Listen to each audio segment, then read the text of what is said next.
Oi, meus amores, boa noite. Jornal Informa São Paulo e a nossa página Universo Feminino com Mel Lancerotti e mais um encontro delicinha, como todas as semanas. A nossa página Universo Feminino com Mel Lancerotti tem o intuito de levar o nosso melhor para vocês. A nossa convidada já está aqui com a gente. Eu vou só aguardar um pouquinho para o pessoal entrar, lembrando que esta entrevista fica disponível nas nossas redes sociais e também na página do jornal Informa São Paulo. Estou convidando os nossos amigos para que eles estejam presentes para curtir e receber muitas informações que eu tenho certeza serão de grande utilidade, de transformação na nossa vida. Hoje a nossa convidada vem conversar conosco sobre um assunto incrível, que eu fiquei encantada quando vi uma postagem dela, fiz questão de convidá-la. Então, vocês já estão chegando. Meus amores, quero pedir para vocês que estão chegando que cliquem nos coraçõezinhos. Olá, Oi! tudo bom? Oi, meu amor, tudo bem? Nossa convidada de hoje, que delícia! Eu estou aqui acessando, sabe o quê? O seu currículo, porque ele é tão extenso que não deu para guardar, não. Meus amores, eu quero que vocês conheçam Regina Silva. Ela é formada pela UniFMU São Paulo, especializada em análise transacional pelo Instituto Gente, é formada em psicologia holística e programação neurolinguística, PNL. É pós-master em terapia da linha do tempo, TLT, pela Metaprocessos Coaching, formada pela ICI. Formada em constelação sistêmicas pelo Metafórum, com Cornélia Benesch. É assim que fala? Beneche. Benesch. E Bert Eisert. É isso? Isert, sim. Bom, Regina Silva é uma psicóloga clínica já há 32 anos. Ela é coach de vida, é palestrante, é consteladora, formada pela Metafórum, com todas essas siglas que eu já falei. E há 18 anos ela realiza constelação familiar, profissionais e empresariais no... Como é que fala? No Giracer, do Girazer. Giracer. Giracê. Ah, Giracê. É um centro de treinamento. É baseada na sua ampla vivência em constelações, desenvolveu um método próprio, inclusive criando a constelação Áreas da Vida. Gente, o currículo dessa nossa convidada, da Regina, é muito extenso. Mas eu quero parar agora, depois eu vou fazer umas perguntinhas. E quero dizer, seja muito bem-vinda, meu amor. Gratidão por ter aceitado o meu convite. É um prazer poder compartilhar deste tempo com você e com todas as informações que eu tenho certeza serão transformadoras na vida de muitas, principalmente mulheres. Eu que agradeço. Agradeço o convite, agradeço a oportunidade em estar falando sobre o mundo feminino, sobre autoconhecimento e sobre quanto o autoconhecimento ele nos traz poder e liberdade de escolhas, né? Maravilha. A sua postagem me chamou a atenção assim de uma forma muito grande, que eu sei que você está aí com um treinamento, mas a gente vai falar desse processo mais para frente. O que eu tenho eu tenho uma dúvida. Eu gostaria que você falasse, me explicasse o seguinte.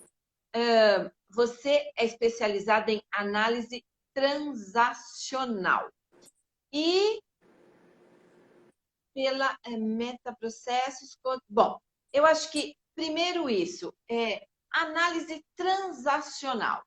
De que forma você transforma vidas, muda vidas com esse tipo de análise? Explica para a gente um pouquinho, Rê. Então, na verdade, Mel, quando nós falamos em análise transacional, ela é uma linha terapêutica, onde ela trabalha de uma forma muito simples, ela tem uma explicação mais simples sobre a psicanálise. Então, enquanto na psicanálise nós trabalhamos com id, ego e superego, na análise transacional nós trabalhamos com pai, adulto e criança, ou seja, valores, racional e emocional. Então, a análise transacional ela parte do princípio de que uma criança de 8 anos ou uma pessoa de 80 anos, elas precisam primeiro entender como é que elas funcionam internamente. Então, como é que se usa isso? Primeiro, a pessoa entendendo como ela funciona. Por exemplo, poucas pessoas têm a consciência de que elas, na verdade, têm uma parte emocional e essa parte emocional ela é subdividida. Tá? Nós temos internamente um emocional que é rebelde, um que é livre, um que é submisso. Nós temos um lado racional que é super positivo, porque ele é lógico, ele é ético. E nós temos um lado racional que é antiético, que na verdade ele não é tão positivo assim. Tá? Quando nós falamos dos valores, que seria o superego, nós estamos falando sobre o quê? Nós estamos falando que são o que nós recebemos e aprendemos com os nossos pais. Então, nós representamos isso como pai crítico e pai nutritivo. Ou seja, nós sempre temos aquele pai que é mais acolhedor e aquele pai que é mais crítico. Só que tanto dentro do pai positivo, pai crítico positivo, é aquele pai que ele critica o comportamento, ele critica te estimulando a crescer. E nós temos o pai crítico negativo, que é aquele pai que, na verdade, ele nos critica agredindo a nossa autoestima, desqualificando aquilo que nós realmente estamos vivenciando enquanto pessoas. O pai nutritivo, todo mundo fala, o pai nutritivo é super legal. Ele é legal quando ele nos dá suporte para nós crescermos. Mas quando ele é negativo, é aquele pai que cria simbiose. É aquele pai que não nos deixa, na verdade, crescer e às vezes nos infantiliza. O que ocorre é que o que nós vivemos na nossa família, nós levamos para as nossas relações. E aí o que ocorre? Se eu tive, na minha família, sempre nós vamos ter um pai crítico e um pai nutritivo. O que vai diferenciar é se quem vai ser o crítico é o pai ou a mãe. Mas nós temos essa referência dentro da família. E dependendo com quem nós mais nos identificamos, é o que nós levamos para a nossa vida. E isso nos possibilita entender como é que as pessoas se relacionam.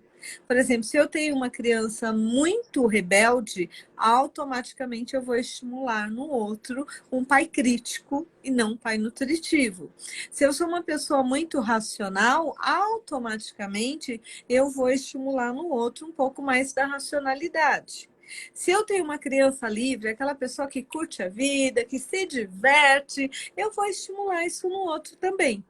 Então, eu sempre brinco, né? Você sabendo como você funciona internamente, isso te dá condições de fazer escolhas mais conscientes.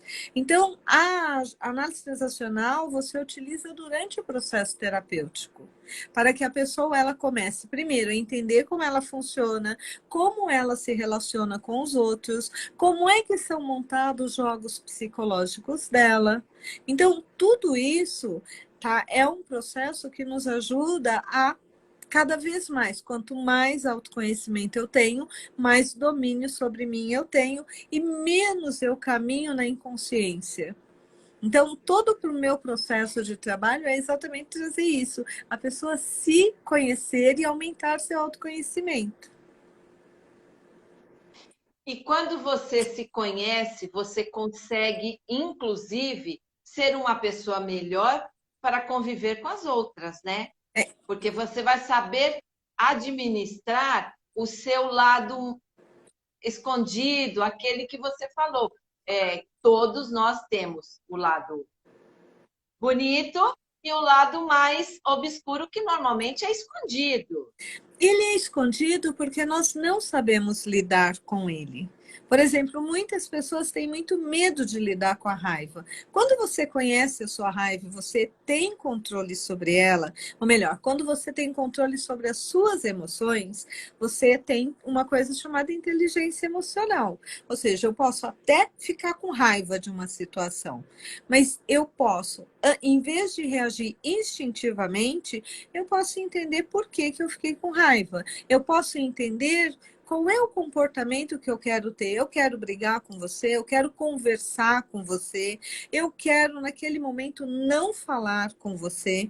Porque, às vezes, o se recolher e não ir conversar naquele momento, ele é uma forma de inteligência emocional, porque primeiro eu preciso entender o que eu sinto. Então, na verdade, tudo aquilo que nós tememos, nós chamamos do nosso lado feio, é porque nós, muitas vezes, nós temos medo e nos negamos a olhar. Ou não temos, ou não sabemos como olhar e lidar com aquilo. Entendeu? Entendi, entendi, entendi. Bom, em toda essa sua experiência, incentivando as pessoas a se conhecerem melhor, incentivando as pessoas a aprender a administrar todos os seus sentimentos.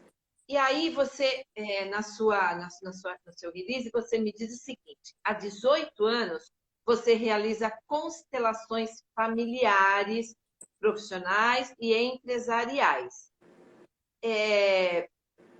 O que vem a ser, eu já presenciei, sei, mas muita gente não conhece, tem um preconceito muito grande, acreditando que essas constelações, elas são meio místicas.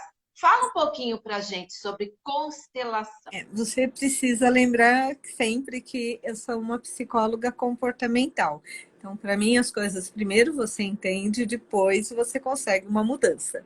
Então, vamos lá. Em primeiro lugar, é muito importante nós entendermos que a constelação ela é uma técnica terapêutica. Ela não é uma terapia. Tá? O que significa isso? Na nossa mente como um todo, 10% da nossa mente é consciente. Então, quando nós vamos para um processo de terapia, nós vamos fazer o quê? Nós vamos lidar com as coisas que nós temos consciência e, junto com a ajuda do psicólogo ou do psicoterapeuta, nós vamos tentar entender coisas que nós fazemos ou comportamentos que nós temos e não temos consciência. Tá? E eu sempre brinco, né? Quando eu falo não ter consciência, é assim, se eu pedisse para você agora pensar no seu dedão do pé esquerdo, tá? Como é que está agora o seu dedão do pé esquerdo? Você vai lembrar que primeiro que você tem pé e depois que você tem dedão e que ele está lá, porque ele estava esquecido. Dentro da minha pantufa. Então, o que acontece? Isso é trazer algo à consciência. Agora, a constelação, por ela ser uma técnica, ela trabalha com o quê? Com o inconsciente coletivo. Ela trabalha com os 90% que você, na verdade, não acessa tanto. Então, existe uma coisa que nós chamamos de campo morfológico, tá? Que já foi estudado, que é muito discutido, e que fala o quê? Que, na verdade, quando você nasce numa família, você recebe toda a parte do seu genótipo, ou seja, toda a sua herança que vem através dos DNA, toda a parte do fenótipo, porque através dos genes é que nós formamos, né, esse fenótipo, mas você também recebe comportamentos que muitas vezes você fala, bom, por que que a pessoa repete? A pessoa é igual ao pai. Poxa, mas ela é uma outra pessoa. Isso a gente chama de campo morfológico. Ou seja, quando eu nasço numa família, eu recebo também os padrões, a forma de lidar com as emoções, as limitações, os processos de medos. Tudo isso nós recebemos porque nós nascemos numa família. Então, o que a constelação faz? A constelação ela tem dois propósitos. O primeiro é que como ela trabalha com a sua mente inconsciente, ela consegue trazer à consciência o que a sua família vivenciou ou o que ela traz de memórias. Então, ela reorganiza o sistema familiar. Esse é o primeiro ponto. E como é que nós reorganizamos isso? Respeitando as 3 leis do amor que o Bert Hellinger traz. A primeira é a questão do pertencimento. Quando nós nascemos numa família, nós temos o nosso lugar. Então, é muito comum que quem trabalhe com constelação não te pergunte quantos irmãos. Ah, quantos filhos a sua mãe teve? Ela te pergunta quantas gravidezes a sua mãe teve. Por quê? Porque o nosso lugar na família se dá de acordo com onde é que nós fomos ali nessa linha de gravidez. Por exemplo, eu sou a primeira filha da minha mãe, eu sou a primeira gravidez da minha mãe. Mas vamos imaginar que a minha mãe tivesse tido um bebê e ela perdeu esse bebê com 2 meses. Para a mulher é tão dolorido, para a família aquilo mexe tanto que às vezes aquilo fica como um segredo. E aí nasce eu lá, segunda gravidez, e eu tenho que ocupar o lugar do primeiro filho. Só que eu não sou o primeiro filho. Então, hoje nós já sabemos que nós temos estruturas emocionais, estruturas que nós lidamos com a vida através do lugar onde nós nascemos. Então, como primeira filha, você vai perceber, e é muito interessante, alguns anos atrás eu li uma pesquisa que uma psicóloga fez com atores, e ela percebeu que sempre o primeiro filho fazia o papel do herói, do príncipe, do rei, da pessoa que ia lá, era mais, sabe, ela conquistava mais, ela abria caminho, que é o que o primeiro filho faz para os outros irmãos. Tá? Então, quando nós não estamos ocupando o nosso lugar, isso gera uma série de sentimentos e sensações, por exemplo, sentimento de inadequação, o sentimento de que você realmente não é tão boa. Às vezes a gente pode até pensar em um pouco, não estou justificando isso, mas um exemplo seria a síndrome do impostor. Então, o que ocorre quando eu não estou no meu lugar? E o Bert Hellinger diz uma coisa que eu acho muito importante. Se eu não estiver no meu lugar, na minha família, como é que eu vou ocupar qualquer outro lugar no mundo? E o que ocorre? Por conta, óbvio, nós temos que lembrar que, por exemplo, no Brasil, muitas pessoas são filhos de imigrantes. O imigrante, quem foi? Foi aquela pessoa que às vezes teve que fugir de uma guerra, que houveram mortes no caminho até chegar aqui, houveram exclusões, as pessoas se perderam e às vezes não se encontraram mais, vão se encontrar anos depois. Tá? Às vezes, o homem vinha e acabava ficando aqui, formava outra família. Então, tudo isso faz com que os papéis, às vezes, se invertem. Então, a mãe ficou muito doente. A filha mais velha ia lá e assumiu o papel de mãe dos irmãos, porque a mãe não tinha essa possibilidade. Havia um motivo pelo qual ela ocupou esse papel. Tá? Anos depois, tá, naquela família, sempre a filha mais velha acaba assumindo o papel de mãe. Tá? Mas não tem. Por que ela está fazendo isso? Porque ela está repetindo os modelos. Então, o primeiro grande passo é nós podermos ocupar o nosso lugar na nossa família. Quando nós fazemos isso, é como se nós pudéssemos respirar melhor.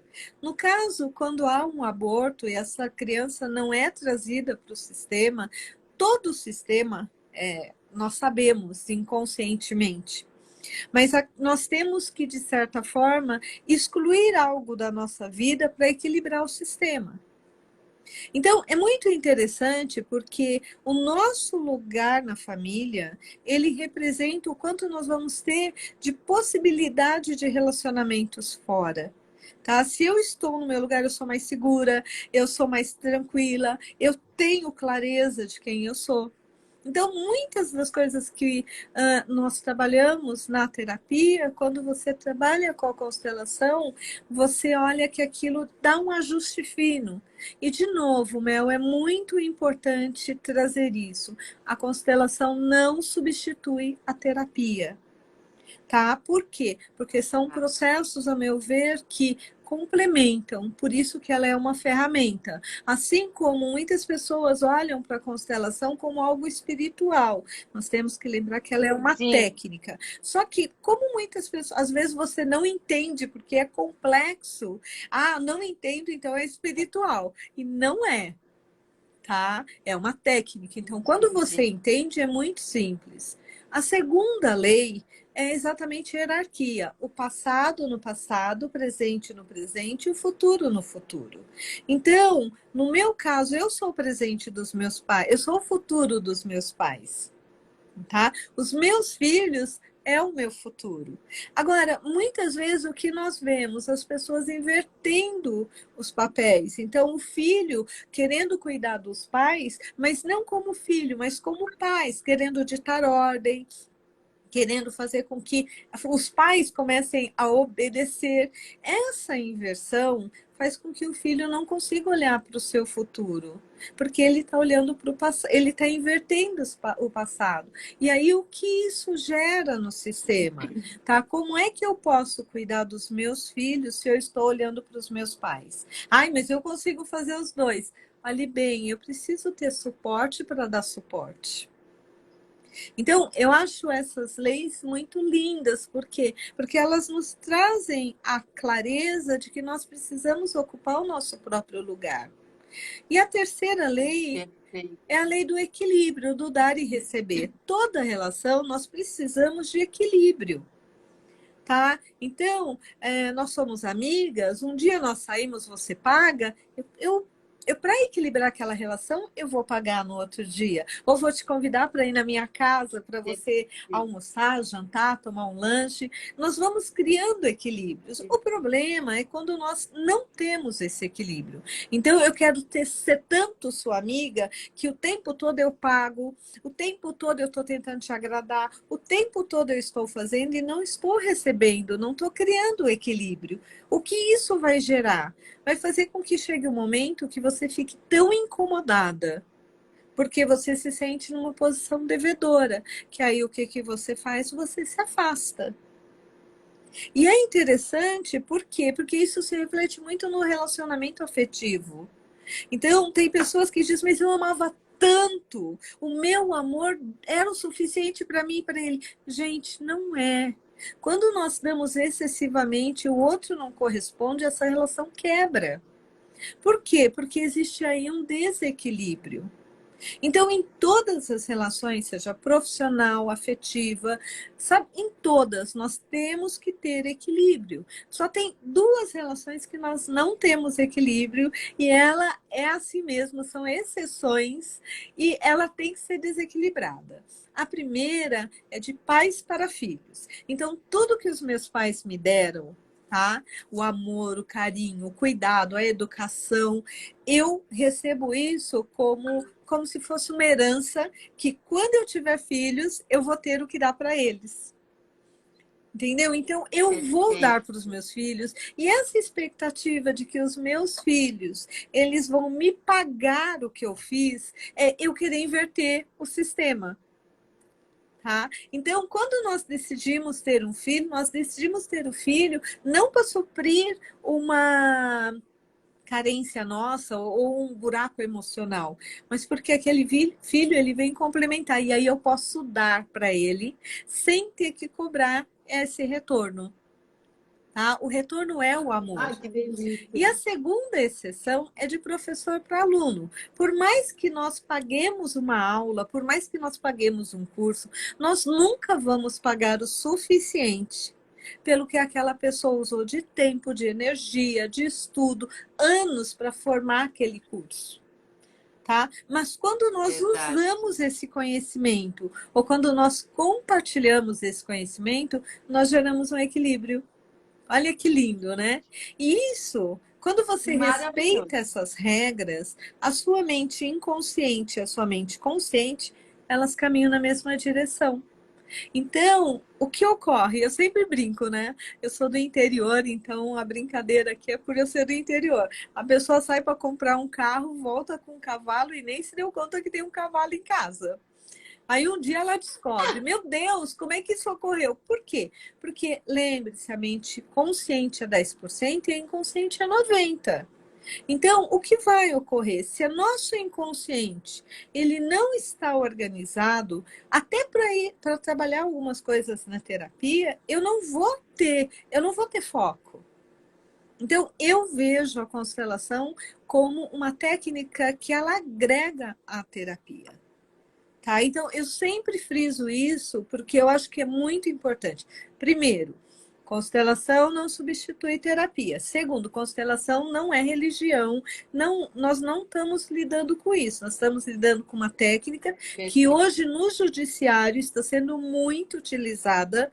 Por quê? Porque ela começou a ajudar nas separações mais complexas, nas separações que muitas vezes haviam disputas. Mais difícil. Tá? Então, quando nós pensamos em constelação, é uma técnica para reorganizar o meu sistema, tá? Familiar inicialmente. Óbvio que isso dá para você reorganizar o seu sistema profissional, tá? Você trabalhar com empresas. E é interessante porque quando tem a reorganização, existe uma mudança ali. E essa mudança gera o segundo ponto mais importante. Nós temos uma quebra dos padrões e crenças que se repetiam sem nós nos darmos conta. Entendeu? Então eu acho. E isso provoca mudança. E é isso que as pessoas falam. Ai, é mágico. Gente, não é mágico. Eu sempre brinco, né, na terapia que a pessoa faz 3 anos, 4 de terapia, e aí um dia ela consegue, sei lá, ser promovida, ela consegue ter um bom relacionamento com a mãe, com o pai, com o marido, ela consegue um relacionamento, e ela diz, ai, aconteceu um milagre. Não, foi motivo de muito trabalho. Então, a constelação é uma técnica que realmente se trabalha. E aí você vê os resultados. Entendeu? Não sei se eu consegui explicar de uma forma clara e Perfeito. simples. Porque é isso. Perfeito. Entendeu? Perfeito. Perfeito. Eu assisti já uma sessão, né? Uma apresentação que é como um teatro, né? É incrível, é uma coisa assim muito encantador que Então, você assiste, você fala. Então, esse é o campo Nossa, morfológico. Eu vou te contar um exemplo para você entender como isso funciona. Tá? Teve um grupo que eles fizeram um trabalho, uma pesquisa, para mostrar como o campo morfológico funcionava. Então, o que eles fizeram? Eles pegaram pessoas que tinham animais, cães ou gatos. E aí eles colocaram uma câmera no apartamento, na casa da pessoa, e uma no trabalho. E as pessoas saíam, então eles ficavam observando o animalzinho, né? O cachorro, o gato, o papagaio, o bichinho que eles tinham. E o bichinho ficava lá, os gatos dormindo, os cachorros, de repente, viam na outra câmera que a pessoa começava a se preparar para ir para casa. Automaticamente, quando ela começava a fechar a gaveta, o animalzinho que estava dormindo, parecendo mortinho lá todo, ele levantava, ia para a porta e ficava esperando. Então, isso é o campo morfológico, é quando eu tenho uma conexão com o sistema e aí eu sei o que está acontecendo naquele sistema, mas eu não tenho tanta consciência. Por isso que fica, uau, gente, como aconteceu isso? É o campo morfológico. Entendeu? e você sabe, com relação ao animal, eu tenho uma cachorrinha. Meu irmão, infelizmente, se foi, né? Não, teve um problema de saúde e acabou vindo a falecer.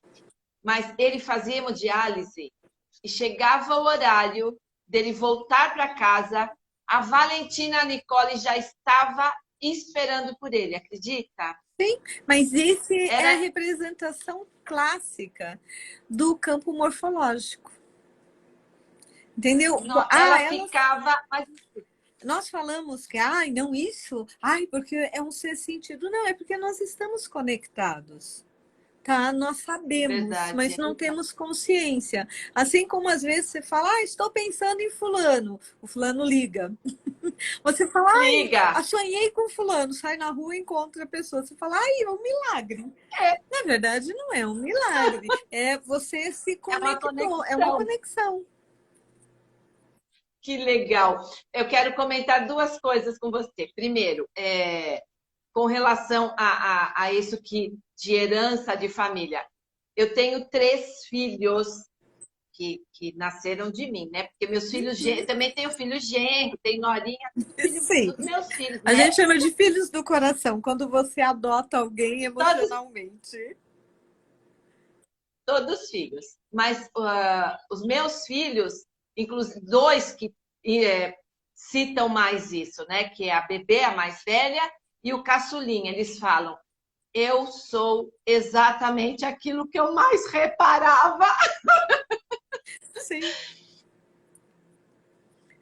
E assim, não é que a gente força, não é que você obriga, mas traz isso, não tem jeito. Então, algumas coisas que eles reparavam, né? Eu tenho um pouquinho de toque, e aí eles falam, ai, o que eu mais reparava, eu estou fazendo igualzinho.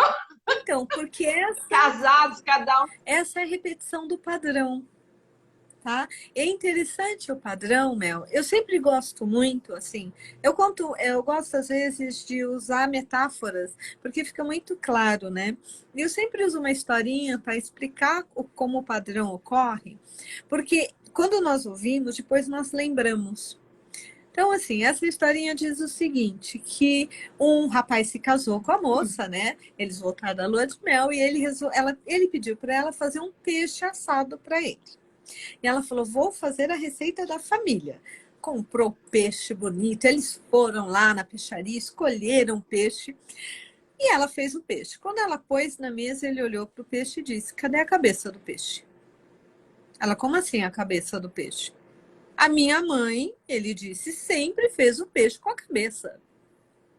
E ela fala, não, na minha família nós sempre assamos sem cabeça. E aí ele fala, mas por quê? Ela fala, então, eu não sei. É assim que se faz na minha família. Tá? Passa um tempo, eles se encontram com a sogra e ele fala, sogra, eu tenho uma pergunta para lhe fazer. Tá? Por que a senhora faz o peixe sem cabeça? Porque a minha mãe sempre assou o peixe com cabeça. Ela fala, então, eu aprendi assim com a minha mãe. Eu nunca me, Ai, que eu nunca delícia! me questionei do porquê nós iríamos tirar a cabeça do peixe. Aí passa-se mais um tempo, tem uma reunião de família, está lá a vovó. E ele senta-se ao lado dela e diz, vovó, eu tenho uma pergunta para lhe fazer. Eu pedi para minha esposa fazer um peixe e ela cortou a cabeça e jogou a cabeça fora. Só que a minha mãe sempre fez o peixe assado com cabeça. Aí eu perguntei para ela, ela não soube me explicar. Eu perguntei para minha sogra, ela também não soube me explicar. A senhora sabe me explicar por que vocês fazem o peixe sem cabeça? E a vovó começa a sorrir e ela começa a rir. Ela fala, então, quando eu me casei, o forno era muito pequeno. E o único jeito de assar o peixe era cortando a cabeça fora. Então, isso é um padrão. Teve um motivo para aquilo começar. E nós vamos repetindo, repetindo, sem nem sequer questionar. E quando alguém pergunta, nós falamos, uau, por que eu estou fazendo isso? E eu não sei explicar. Então, é muito interessante porque esses são os padrões. Então, quando você reorganiza o sistema, como teve uma mudança, uma conscientização, esses padrões se quebram, tá? E é interessante, por quê? Porque aí você vê a mudança. Isso que você falou quanto mais algo me incomoda, mais forte aquilo se torna em mim. É tipo o bicho-papão. Quanto mais medo eu tenho do bicho-papão, maior ele fica. Quando eu vou lá e olho, coloco luz sobre o bicho-papão e acolho o bicho-papão, ele vira um boneco de pelúcia. Entendeu? Então, aquilo que eu mais critico nos meus pais é o que eu mais vou repetir. Quando eu começo a acolher, eu posso mudar. É incrível isso, né? É incrível, é incrível. O ser humano é assim, fantástico, maravilhoso, mas muito complexo. Ó, nós temos uma Concordo com perguntinha. você. Muito, muito complexo. A Carla Bertelli, a nossa coordenadora do Jornal Informação São Paulo, está perguntando o seguinte: boa noite. A sua técnica de constelação, você utiliza bonecos? Então, quando eu fiz a minha formação, eu fiz a formação em bonecos, Tá? Então, assim, a gente nem falava na época bonecos, tá, Mel? A gente falava objetos, porque você podia usar bonecos ou outros objetos. Ah, você podia usar pedra, você podia usar os objetos que você tivesse ali disponível. Então, sim, eu me formei, eu fiz uma formação com o Bert Izzard somente para trabalhar com bonecos. Eu fiz uma. Aí depois eu fiz uma formação para trabalhar em grupo. Então, a maioria das pessoas hoje trabalham com a constelação em grupo. E existe o trabalho individual. O trabalho individual normalmente é você e o cliente. Tá? Na técnica que eu fui treinada, e que óbvio, como todas as linhas de trabalho, tá? O que acontece? Você vai agregando conhecimento e você vai mudando. Então, não é que você distorce a linha. Às vezes, você percebe que algumas coisas funcionam melhor para você de um jeito do que de outro. Por exemplo, há mais ou menos uns 20 anos atrás, uau, é tempo. Tá, eu participei de um trabalho na USP com uma professora que na época eu estava me organizando para fazer mestrado e um dos trabalhos que nós fizemos foi comprovar se havia uma linha de terapia pura. E depois de entrevistar diversos profissionais que atuavam como psicólogo, a conclusão foi: não tem como ter uma linha pura porque você acaba estudando muitas coisas. Então, com isso, você vai adaptando aquela linha a você. E aí, a forma como eu aprendi, que eu fui aprimorando, é eu, um outro constelador e o cliente. Porque assim o cliente assiste a constelação como se ele estivesse em grupo, mas na verdade é um pouco mais sigilosa, mais fechada, mais individual. Entendeu? Então, a forma Perfeito. como eu recebi meu primeiro treinamento em constelação, o que ela faz? Ela faz com que primeiro você entenda como é que aquilo está dentro do seu inconsciente. Qual é a primeira foto do teu inconsciente sobre aquele assunto? A partir daí é que se começa a fazer a reorganização dos papéis. Então, eu também trabalho com bonecos, mas normalmente mais na forma de constelação individual. Perfeito. Quando eu assisti, eram personagens, eram Sim, pessoas, e cada pessoa representou um membro da família. Foi sim. bem É o que a interessante, foi gente chama muito. de constelação em grupo. Tá, tá.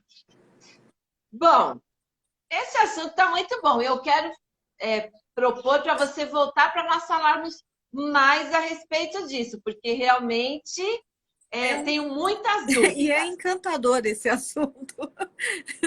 É, é muito interessante, muito. Mas nós divulgamos que estaríamos falando sobre deusas.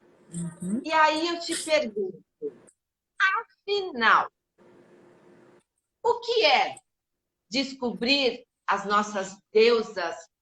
Como que é esse processo de nós utilizarmos este tipo de terapia para transformar, modificar e conseguirmos conquistar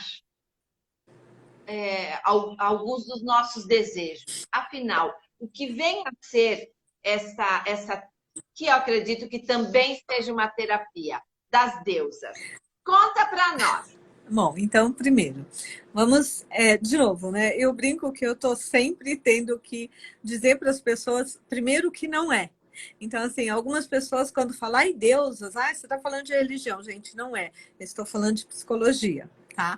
O Carl Jung, psicanalista cabienense, ele trabalhou com o inconsciente coletivo. E ele criou o termo arquétipos. O que são arquétipos? São estruturas de personalidades complexas que existem dentro de nós. E ele usou, tá, nos estudos que ele fez, ele percebeu que as deusas gregas, elas representavam esses arquétipos femininos e masculinos. Tá? Então, nós estamos trabalhando com mulheres, nós vamos falar das deusas internas. Então, o que ele fez? Ele observou que nós tínhamos arquétipos e que esses arquétipos eles mudavam de acordo com a nossa idade, com o momento de vida, com o que nós vivenciávamos, com a nossa cultura, com a nossa religião, com os nossos amigos. E quem são esses arquétipos ou essas deusas internas, tá? Que o Jung trouxe. Ele trouxe o arquétipo da mãe. Quem é o arquétipo da mãe? É aquela mulher que a vida dela, o sonho da vida dela é ser mãe.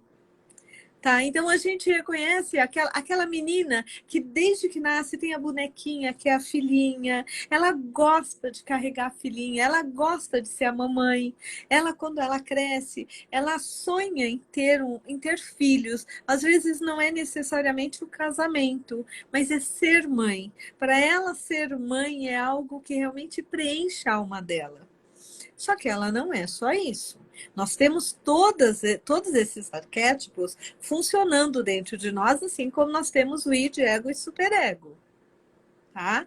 Então, assim, essa é a deusa mais antiga que ele trabalhava, que é o arquétipo da mãe. E tem mulheres que esse arquétipo ele não é tão forte. Tá? Então, o que eu falo para as pessoas? Nós sempre temos um arquétipo, uma deusa, ou três deusas, até três deusas que são mais fortes em nós. Então, aquela mulher que tem um arquétipo da mãe, que é a Deméter, tá? Ela é aquela pessoa que, se ela não tem filhos, ela é aquela tia que cuida, ela é aquela amiga que sempre te leva comida. Ai, você tá gripada, ela te deixa uma sopinha. Ela sempre está preocupada em cuidar dos outros, tá? É aquela professora que acolhe os alunos, tá? Que todo mundo, ai, ela é como uma mãe. Quando você ouve essa frase sobre uma mulher, é porque esse arquétipo é muito forte nela. E nós temos a segunda deusa que ele trabalhou foi a Perséfone. A Perséfone é aquela mulher, ela se divide em duas fases. A fase de quando ela é criança e adolescente, que ela é chamada de Coré, que é a menina intuitiva, é a menina frágil, é a menina que depende da mãe, aquela menina que está sempre grudada com a mãe, que ela precisa ser mais cuidada, ela tem quase que uma simbiose com a mãe. Quando ela não consegue crescer, é aquela mulher que troca a mãe pelo marido e ela cria a simbiose com o marido. Tá? Quando ela consegue crescer, ela consegue fazer esse processo de amadurecimento, é aquela mulher que às vezes nós vamos encontrar numa taróloga, é aquela mulher que é uma médium, é aquela mulher que lida com a espiritualidade como se fosse números, tá? Porque para ela o mundo espiritual é algo tranquilo, é algo que faz parte do cotidiano dela. Nós temos a terceira deusa, que é a Hera. A Hera, ela representa quem? O nosso poder pessoal. Então, uma mulher que assume um papel de poder, uma rainha, tá? A esposa de um grande executivo, uma pessoa que influencia, a primeira dama. Nós estamos falando de mulheres que têm uma Hera muito forte. Então, ela representa o quê? O poder pessoal, mas também ela representa aquele lado nosso que precisa se casar. Enquanto a Deméter, ela sonha com filhos, a Hera sonha com um casamento, sabe, assim, onde ela é a rainha. Ela quer o melhor vestido, ela quer brilhar, ela quer ser linda, ela é a pessoa que, normalmente na escola, ela vai ser a líder da classe, ela vai ser a líder das amigas. Então, essas três mulheres, esses três arquétipos, o Jung chamava de violadas, tá? Porque elas dependiam de relacionamentos. Então, normalmente, quem tem esses arquétipos muito fortes são mulheres que precisam estar num relacionamento. Isso não significa, e muitas vezes num relacionamento onde elas até se sujeitam a algumas situações para estarem num relacionamento. Nós temos a deusa alquímica, que é a Afrodite. É a deusa da sensualidade, da beleza, quando a gente tinge o cabelo de uma cor diferente, quando a gente usa um brinco bonito, quando a gente usa um decote ou um batom vermelho, nós estamos trazendo o quê? Evocando a nossa sensualidade ou sexualidade. A Afrodite, ela era uma deusa chamada de alquímica, por quê? Porque quem escolhia o relacionamento era ela. Não importa se um homem quer se relacionar com ela, é quem ela quer se relacionar. Ela busca o amor. O foco dela não é exatamente, não é ter filhos, tá? Não é ter alguém para depender, para ela poder depender, não é ter um marido, é viver uma relação de amor. Tá? Então, quando nós vemos essas mulheres que viveram grandes paixões, tá? Nós estamos falando que essa mulher ela tem uma Afrodite. Mas a Afrodite, ela não vive só a paixão no mundo carnal por um homem. A paixão dela é toda vez que você se vê apaixonada por uma ideia, apaixonada por um ideal, você está vivendo um pouco da Afrodite. Quando você faz um quadro bonito, quando você cria uma peça, por exemplo, você que está trabalhando com comunicação, que traz essa coisa do conhecimento, a Afrodite normalmente são mulheres muito inteligentes. Só que nós sempre olhamos para Afrodite como se fosse a sensualidade ou sexualidade. E não é. Na verdade, é essa coisa de lidar com tudo que é artístico, com tudo que é belo. Toda vez que uma mulher coloca um brinco e fala, ai, ela está um pouco na Afrodite dela. Entendeu? Então, você percebe que nós temos todos esses aspectos. E aí nós temos o que ele chama de deusas invioladas, que para essas mulheres o relacionamento ele faz parte da vida, mas ele não é um foco. A primeira é Atena, que é a deusa da sabedoria. São as mulheres que assumem cargo de gerência, de CEO, são mulheres que estão à frente do seu tempo, que lidam com tecnologia, que são empreendedoras, tá? Toda vez que uma mulher ela quer trazer mais, como é que eu vou dizer? Ela quer trazer mais, não é sofisticação, mas mais conhecimento, ela quer difundir algo. A Atena, ela era considerada a mulher da cidade. É aquela mulher que ela gosta de viver na cidade, ela se vira bem na cidade, ela sabe, ela é inteligente, ela assume a inteligência dela. Quando você ouvir uma mulher, Mel, dizendo eu preciso de um homem inteligente para conversar, você está falando com uma Atena, entendeu? Para Afrodite isso não é tão importante, desde que ela esteja amando. Para Hera ele tem que ser inteligente, porque ele tem que ter poder, tá? Para Perséfone, Entendi. ele precisa ser forte para proteger e suportá-la. Para Deméter, ele tem que ser, como é que eu posso dizer, um bom pai. Ele tem que gerar muitos filhinhos. Entendeu? Isso é o mais importante.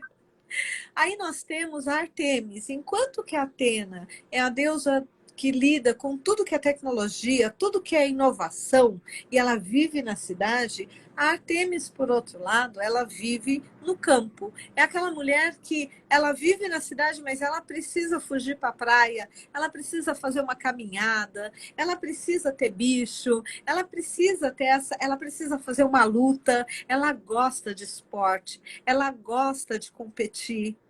Tá? Então, quando nós falamos das nossas atletas que vão para as Olimpíadas, todas elas têm uma Artemis. Quando nós falamos da nossa equipe de rugby, tá? Que são mulheres que vão lá jogar rugby, se é um esporte um pouco mais forte, nós estamos falando de mulheres que têm uma Artemis muito forte. Quando nós vemos aquela jogadora entrar com batom vermelho, é uma Artemis com uma Afrodite. Então é interessante observar porque essas deusas elas aparecem. Então a Artemis é o nosso lado justiceiro, é o nosso lado que luta contra a injustiça. Nós vamos encontrar muitas Artemis como advogadas em ONGs, lutando contra injustiças. Tá, aquele filme Eric Brockovich é um exemplo clássico que a gente fala de uma Artemis. E nós temos, então, o que o Jung fez? Ele trabalhou com esses 6 arquétipos. Conforme, alguns anos atrás, junto com uma amiga, nós estávamos conversando e falamos, poxa, nós gostamos tanto de história, nós estudamos Jung, vamos experimentar fazer uma constelação com as deusas? E ali surgiu, fizemos uma constelação com o nosso grupo de estudo, ok? Anos mais tarde, uma amiga estava muito triste, porque ela dizia que ela tinha engordado, ela não se sentia mais bonita, ela não se sentia mais atraente. Eu falei para ela, quer fazer uma coisa diferente? Vamos fazer... E nós tínhamos um grupo de amigas, né, que ainda tem hoje. Eu falei, eu queria dar um presente para ela. Vamos fazer uma constelação com as deusas? E ela se encantou, ela adorou, ela falou que aquilo fez ela mudar a perspectiva dela, e isso se tornou um curso, tá? Onde eu comecei a explicar sobre as deusas, e aí eu constelava esses arquétipos para equilibrar isso e dar mais equilíbrio para a mulher, tá? Isso daí já fazia uns 8 anos, e eu fui percebendo que ainda havia arquétipos que não tinham sido incluídos ou inclusos. Um desses arquétipos era a Héstia. No passado, a Héstia era a que organizava a casa. Então, eu sempre brinco que a minha Héstia bate na minha porta uma vez por mês, e eu tenho uma amiga que diz, eu nunca conheci alguém que organiza a casa todo mês, porque sempre você está organizando. Eu falo, eu tenho uma Héstia muito forte, porque a Héstia, quando nós organizamos a casa externa, nós estamos organizando a nossa casa interna. Por isso que em alguns momentos da nossa vida, quando nós mudamos de emprego, quando nós saímos de um relacionamento, ou quando nós perdemos um relacionamento, ou alguma pessoa muito importante parte, às vezes nós precisamos de um tempo como se nós precisássemos reorganizar a casa. Na verdade, simbolicamente, nós estamos reorganizando o interno. E essa deusa, ela faz esse papel, ela é a dona de casa, ela é a governanta, ela é a organizadora do lar. E que nós também temos, e que agora na pandemia ela aflorou em todo mundo.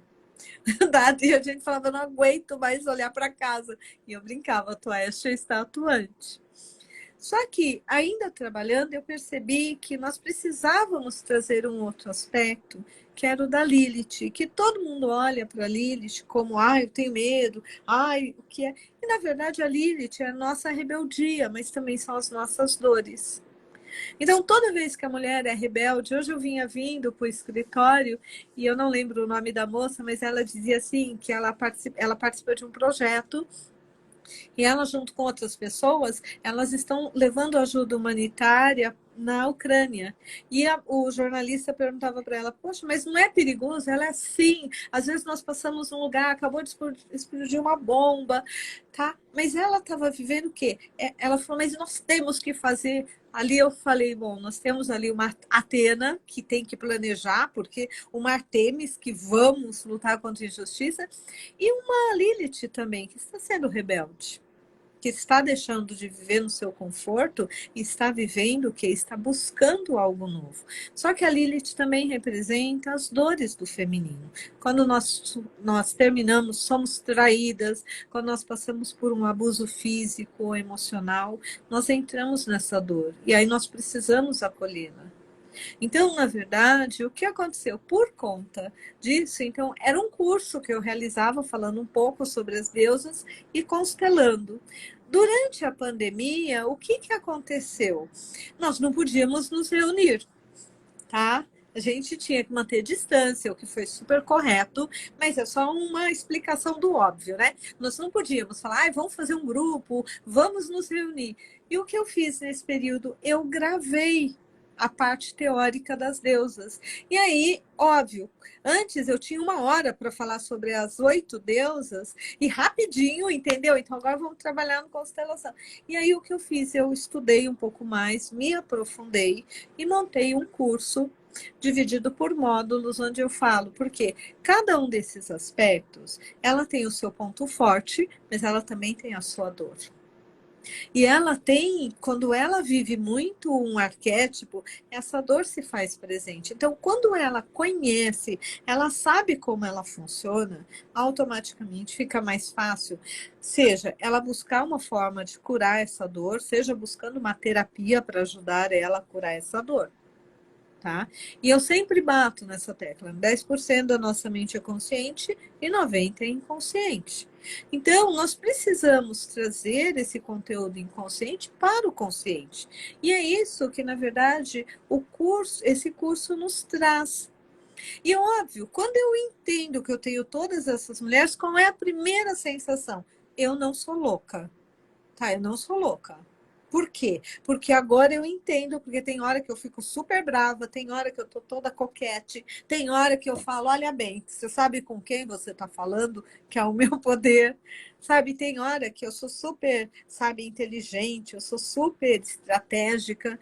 Então, entender que isso faz parte do nosso cotidiano e que isso faz parte da nossa saúde, tá? Emocional e até mental, porque imagine, por conta de tudo que ocorreu na história, óbvio que a Afrodite ela não foi vista com bons olhos. Então muitas mulheres negaram esse lado da sensualidade, da sexualidade. E isso provocou um desequilíbrio. Então, quando você entende, poxa, eu quero conquistar um cargo novo, eu preciso usar mais conscientemente esse meu lado Atena, de estratégia, de inteligência. Eu vou fazer isso sozinho ou vou fazer isso com uma psicóloga ou com um coaching?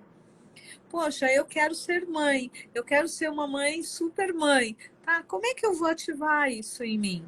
Sabendo que isso já existe. Poxa, hoje eu acordei, eu vou ter um jantar com aquela pessoa, aquele ser especial da minha vida, sabe? Como é que eu posso ficar um pouco mais interessante? Tá? Ah, e o batom representa a Afrodite. Ah, eu vou passar uma maquiagem. Então, são coisas que nós vamos, ao ter contato com esse material, ao ter conhecimento sobre isso, eu vou adquirindo o poder de escolha. Tá? Eu não, a minha Perfeito. Afrodite, ela não aparece. Tá, eu posso começar a estimular ela com pequenas coisas.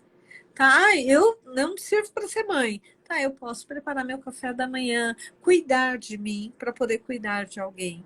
Então, isso nos ajuda a ir curando o nosso feminino. Então, primeiro, na terapia sempre eu falo isso, né? Eu aprendi isso como psicóloga. 50% do processo de cura é você ter conhecimento, é você ter acesso e entender.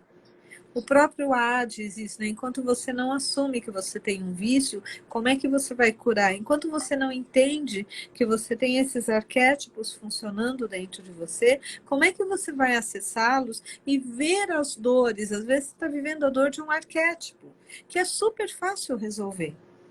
Mas que como você não conhece, você fica naquele conflito interno. E aí você sofre, você fica com dores, com sofrimento. E na verdade é uma coisa que se você soubesse, é como TPM para mulher. Quando nós entendemos que nós temos TPM e o efeito delas é super fácil resolver. Enquanto nós não sabemos, Verdade. todos os meses nós sofremos. Tá, nós brigamos, nós não entendemos porque aquele mês eu tô horrível, sabe? Como diz a médica da minha sobrinha, 15 dias por mês você é uma princesa e 15 dias por mês você é uma escrava abandonada. Porque você se sente assim, porque você fica sem hormônios, então você se sente a pessoa mais feia do mundo. Se eu já sei que isso Verdade. funciona assim, eu posso, sabe? Conversar com o meu ginecologista, trabalhar essas questões com a minha psicóloga, entendeu? Então, o conhecimento, ele nos dá o poder de escolha e de ter uma vida mais saudável e melhor. Então, foi nesse Perfeito. contexto que surgiu esse trabalho com as deusas. Porque, Mel, é a minha crença pessoal, tá? Eu acredito que quanto mais saudável, mais cuidada, mais tratada uma mulher está, maior é a capacidade dela também de curar o masculino. Porque quando eu estou bem, eu curo quem está ao meu lado. Porque a minha capacidade de amar, a minha capacidade de me colocar ali como parceira e não abaixo ou acima, aumenta. Então, se eu tenho uma boa Verdade. vida familiar, uma boa vida afetiva, a vida profissional é uma consequência.